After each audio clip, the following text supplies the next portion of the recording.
everyone, and welcome back to my channel, What the Beck. Today I'm coming to you in ultimate gremlin mode because I kind of just woke up, but I want to show you what I'm making, well, more what I have already made to donate to a local LGBT shelter in my area, and that is Baltimore Safe Haven. And I'm trying to do what I can in these unprecedented times, but what I can do is take things I have and use them to help other people by using my skills or giving items, and that's what we're doing with these. So this is mainly blankets, but a bunch of hats too. I'm not going to go through every single hat, but I just want to show you some of my projects that I've finished recently that I've decided I'm going to donate to other queer people because I love queer people, and in my community this is something I can do to help people that are being targeted. So let's go. Now I'm not gonna unfold all of these because some of them you can kind of get the gist just by looking, but this is my black light blanket. This it's not really a design, I guess. I just used the yarn and did a different stitch depending if it was black or colorful. This pattern is on Ravelry, and this is a good, I would say like a twin size. It's pretty big, and I love it, and it's amazing, and I think it will keep someone very warm and be a fun style. By the way, I have my hand wrapped up, and I know this is on upside down or wrong. It's because I'm not using it to prevent my wrist from moving, because my wrist doesn't hurt. My pinky was hurting from knitting with really thin yarn, so I'm using it to keep my pinky straight. It can go back to being gay in like a day or so.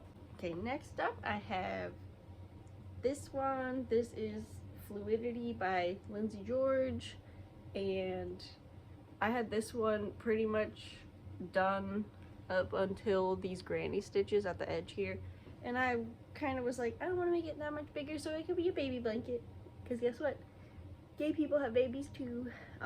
So there's this one, and this is made with mandala yarn. Y'all behave yourself. The cats, they be fighting. This one is super big and fluffy. It is Bernat blanket in this like navy colorway, and originally when I started making this 9 years ago, my husband was in boot camp, and I liked his blue uniform that he was going to be wearing, and then they changed the uniforms to not be blue anymore, and I don't like them, but that was the main reason why I made this. And now he's out of the military, and I'm kind of over it. Like, I'm not over blue, obviously. There's blue sticking around in my hair. But this is a really big one. This one is like maybe queen size. And it's gonna help somebody. So I'll give it to them. You can see my pile over here starting to grow.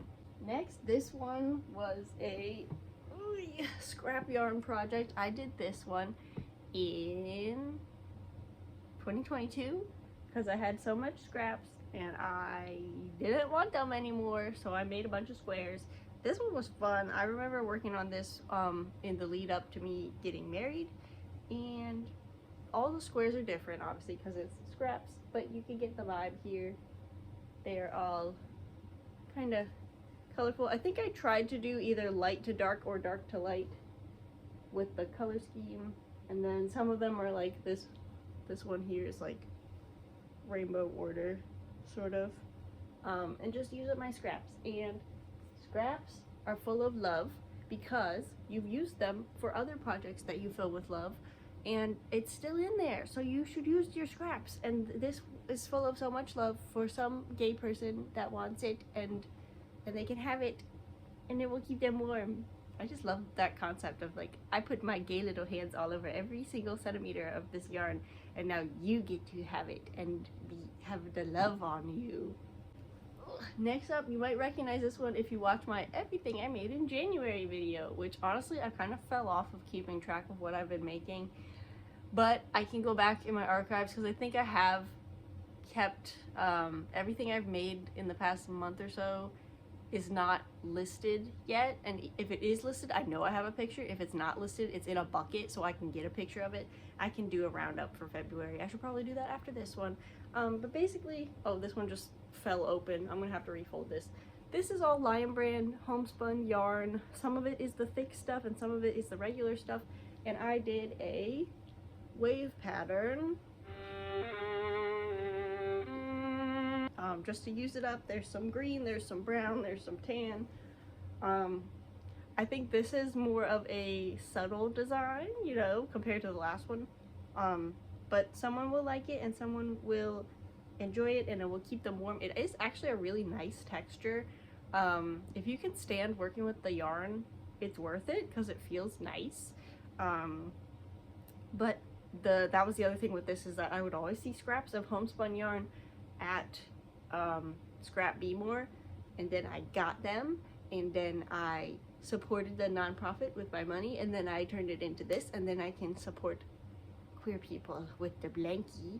And I think this one would look really good as a bedspread. I mean, it's big enough to be a bedspread, honestly, but it's a more subtle design, but it's still interesting enough, you know, without being a full rainbow.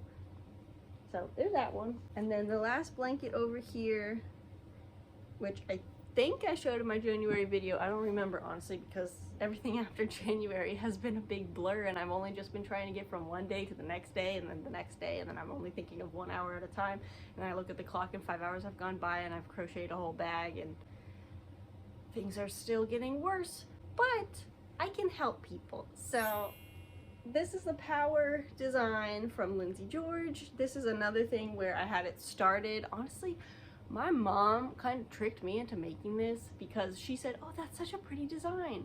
And we both bought it. And she never started hers. And I was doing it as like a test run because sometimes she can get confused with the directions. So I was like, oh, well, I don't have as much issue reading this designer's directions, so I'll go ahead and do it first. And then I got, you know, I got into doing it, and I was working on it, and it got this big, and she hadn't even started hers. So I decided in January that I don't want to make it any bigger, so I put a scallop border, which is my favorite, and it is a throw / wheelchair size / small child's blankie size. So hopefully somebody that was disowned or needs support or anything in the queer community will see this, and they'll love the colors, and they'll get to cuddle it or give it to grandma, or, you know, wrap their little gay baby in it. And yes, so that's what we're focusing on. What good can we do? And I challenge you to also think of what good can you do with your crafts, whether that is crocheting a little rainbow and just hanging it up in your classroom, or making little fidgets to help neurodivergent kids. What can you do to help people that are being targeted? And sometimes what you can do is as simple as not saying something. So if you know someone is queer and you've noticed that they're not talking about it, don't call them your queer friend. I love this country. Don't you just love this country? Anyways, continuing. This is the original collection, okay? So before I went on a blanket finishing and rounding up spree, these are what I made, and I'm not going to go into super close detail on these. I started them in December, and this is when I was kind of learning how my Centro works. By the way, we're not buying from Amazon anymore. I just reuse boxes. So ta-da! These are a bunch of hats that I made on Centro. I tried to make some colorful and some not as colorful, so like there's some plain brown in here, because sometimes that helps if the person is unhoused and things can get stolen, and you know, it's hard out there. So I wanted them to have something that's like subtle. So there's brown, there's some colorful ones too. There is a rainbow one in here. Ooh, I'm kind of blocking it with the Fair Isle yarn. And you know, it's a little bit past winter by the time I'm getting around to donating these, but they can always keep them there, and you know, it's good to have for later. So yeah, I think there's maybe 20 hats in here, and this was a great stash buster because, oh my gosh, the number of hats you can make out of just striping yarn together, and then if there was like a full skein, like this is like a really nice 8-ply, and I just don't reach for brown. And if you have a Centro, you know some of the yarns the Centro does not work with. It just doesn't like them. So if I found a yarn and I didn't have any specific plan for it, and the Centro agreed with it, I kind of cranked it up into a hat, and that worked to drastically decrease the amount of Karen Simply Soft and Big Twist yarn that I had in my stash. Now, of course, rest in peace, Big Twist. But it's gonna help people. So again, focus on what you can do. Can you donate something? Can you spend some of your time at a soup kitchen or homeless shelter to help organize or distribute? Can you put up stickers that say Trans Lives Matter?